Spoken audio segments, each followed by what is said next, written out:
Ini dia nih yang bikin bingung. Kenapa bingung? Karena tipikal rumah makan Sunda zaman dulu tuh begini, prasmanan dan banyak macam aneka makanan. Mau yang sayuran, mau yang tumisan, mau yang ayam goreng, ikan asin, semua ada. Dan yang paling satu hal itu ada yang paling penting, yaitu sambal.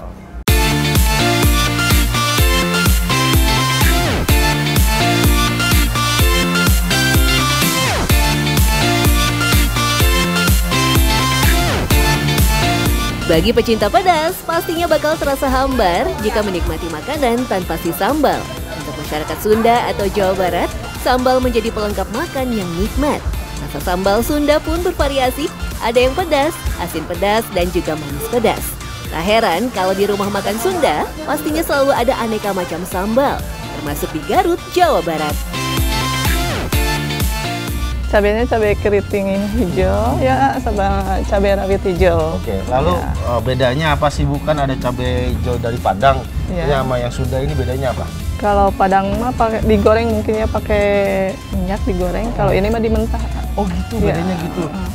Tapi di sini pakai tomat. Ini pakainya tomat merah pakai ya? tomat merah, biar kelihatan warnanya cerah gitu. Oke, secerah masa depan saya. Amin. Amin, amin, amin.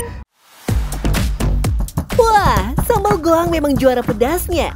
Selain menggunakan cabai hijau segar, sambal goang hijau khas Sunda ada tambahan bawang merah, bawang putih, dan tomat merah.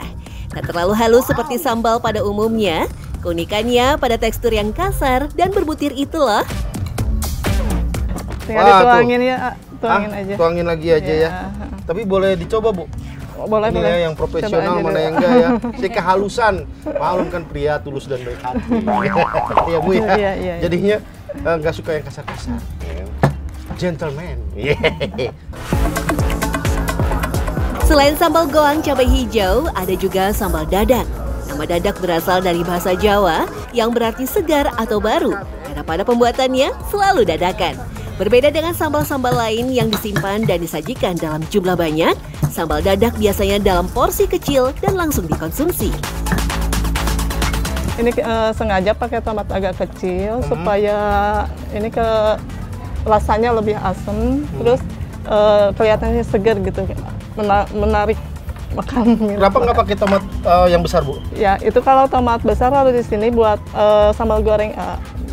Sambal ya, goreng terasi ya, dipakainya buat sambal goreng terasi. Dari sekian banyak jenis sambal Cibiuklah yang menjadi sambal khasnya orang Garut. Sesuai namanya, sambal berasal dari Kecamatan Cibiuk, Kabupaten Garut. Gara-gara racikan sambalnya yang khas, nama Cibiuk ikut-ikutan populer tuh. Emang sambal Cibiuk tuh harus ada ini ya, Bu? Iya, biar segar. Terus apa lagi, Bu? Udah gitu, kemangi. Daun kemangi? Ya. Oh, harus tomat yang kecil apa yang besar? Yang besar dikit lah, jangan kecil. Kalau yang kecil kenapa?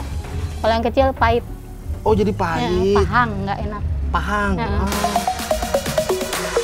Sepintas tidak ada yang berbeda antara sambal Cibiuk dengan sambal lainnya. Namun sambal Cibiuk punya cita rasa yang khas. Seluruh bahan dan rempah diulek kasar, walaupun tidak sehalus sambal terasi ataupun tomat, namun sambal Cibiuk tetap menampilkan cita rasa pedas dan gurih yang dominan. Sambal Cibiuk juga bukan sembarang sambal, karena ada kaitannya dengan sejarah dakwah Islam pada abad ke-16 di bumi Pasundan, khususnya daerah Garut. Berkaitan dengan sosok tokoh Kiai Jafar Siddiq yang di Cibiuk ya. Kalau ada tamu datang ke ayahnya itu selalu disuguhi kalau makannya itu ya dengan sambal yaitu yang cukup tomat yang ada di sekitar rumahnya kan gitu. Jadi awalnya adalah dari Nyi Siti Fatimah putranya Syekh Jafar Siddiq. Itu ya, awalnya itu ya. Itu yang hidup abad ke-18, abad 18 sebagai penyebar Islam di daerah Cibiuk. Gitu. Awalnya dari situ, dari putranya Kiai Jafar Siddiq. Ada dua jenis sambal Cibiuk, yakni Cibiuk tomat merah yang bercita rasa manis pedas dan sambal Cibiuk tomat hijau dengan cita rasa asam dan segar. Selain itu, tambahan daun kemangi membuat sambal Cibiuk makin harum. Karena rasa dan tekstur yang unik, sambal Cibiuk telah diakui sebagai warisan budaya tak benda asli Indonesia. Menurut keyakinan, untuk bisa membuat sambal Cibiuk yang asli, ada mantra-mantra yang harus dikuasai terlebih dahulu. Sambal sudah menjadi identitas wajib rumah makan Sunda. Jadi tidak heran kalau di setiap rumah makan Sunda di Garut memiliki sambal andalannya masing-masing. Sama seperti rumah makan Sunda di daerah Pasar Baru. Rumah makan Sunda yang menghadirkan suasana berbeda karena letaknya yang persis di pinggir rel, mirip seperti kafe yang ada di negara Vietnam. Itu sapu ijuk ini, aduh. Kalau rambut sama beda nih, beda. Ini kasar, saya halus. Kita lagi ada di suatu rumah makan Sunda yang legendaris ada di Garut. Posisinya unik tuh di pinggir rel pasar. Ini rel nih, tuh lihat tuh, rel kan. Dari banyaknya sambal terasi merupakan salah satu sambal tertua di Indonesia. Diperkirakan sudah ada sejak awal abad ke-15, tepatnya pada masa Kerajaan Galuh, di mana udang rebon yang jadi upeti dari rakyat Cirebon kemudian dicampurkan ke dalam cabai dan dihaluskan secara bersamaan. Mulai dari sinilah berkembang dan menjadi sambal terasi yang dikenal kita sekarang. Selain cabai, terasi dan tomat menjadi komponen paling penting dalam membuat sambal terasi. Ya, itu untuk bikin sambalnya enak, tambah gurih. Jadi nafsu makannya nambah gitu. Kadang-kadang ada yang 2 kali nambah. Oh gitu? Iya. Jadi tujuan buat Apalagi bikin yang sambal, suka pedes. oh gitu. Jadi kalau tujuan buat bikin sambal terasi itu biar nambah nafsu makan. Selain ditemani sambal, masyarakat Sunda juga terbiasa dengan aneka macam lalapan. Boleh dibilang sambal dan lalapan sudah menjadi bagian tradisi masyarakat Tanah Pasundan. Khusus sambal terasi, tomat yang dipakai tomat merah yang sudah digoreng terlebih dahulu. Tujuannya agar rasa sambalnya tidak terlalu mentah. Karena kalau mau pakai tomat segar, nanti rasanya jadi seperti sambal tomat, tapi berbeda dengan sambal goang ya. Oh, jadi kenapa bikin sambal goang itu biar praktis langsung dimakan ya, Bu ya? Iya. Oh, jadi nggak nunggu-nunggu Ya direbus. nunggu direbus kan lama lagi. Oh, gitu, bener, Lagi bener. pula ininya seger, kalau ininya mentah, cabainya seger gitu. Enak. Enak ya? Sambal khas Sunda memiliki rasa unik dan beragam. Ada lagi nih yang unik dan berbeda. Yap, sambal lenca. Atau masyarakat Sunda menyebutnya karedok lenca.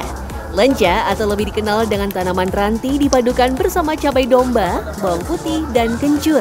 Sambal lenca juga memiliki aroma yang khas karena ada tambahan daun kemangi. Kenapa masyarakat Sunda suka banget sama lenca? Karena dulu itu banyak sawah di dataran tinggi seperti Garut ya, Bu ya. Banyak sawah dan banyak tumbuh tanaman lenca. Jadi setelah dia panen, biasanya dia ngolah sambal. Nah, karena memanfaatkan yang ada, akhirnya dia manfaatinlah lenca. Jadilah karedok lenca ini kan. Jadi suka nih, walaupun kecil-kecil begini enak nih saya makan ya. Enak nih. Enak. Lanjut, Bu. Sebagian besar wilayah Garut, terutama di bagian utara, terdiri dari daerah pegunungan dan perbukitan. Tidak heran jika cuacanya dingin. Nah, selain bisa menambah nafsu makan, sambal juga bisa memberi sensasi hangat di tubuh. Karena itulah, aneka jenis sambal dibuat. Dikit amat. Namanya juga.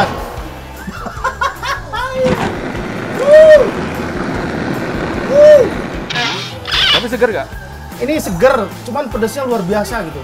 Kayak lagi kunti ditarik pakunya gitu. Ngeri banget ini. Nah, ini terasi ya. Ini kayaknya agak soft nih. Ya. Dia ada sensasi gurihnya di lidah. Jadi kalau kita makan pakai nasi, diaduk-aduk gitu sama ayam kermesan, pasti ini juara. Makanya ayam goreng paling enak pakai sambal terasi. Terakhir ini ya, lenca, karedok lenca. Ada pedas, ada manisnya, ada pahitnya. Kayak kehidupan, ada panas, ada manis, ada pahitnya. Jadi semuanya nyatu di sini, di sambal lenca. Jadi yang suka agak ada aftertaste pahit, ini sambal lenca. Dan dia wangi karena ada surawung atau kemangi. Ya, kurang nasinya aja nih. Sambal sudah menjadi makanan khas orang Sunda sejak 1447 Masehi.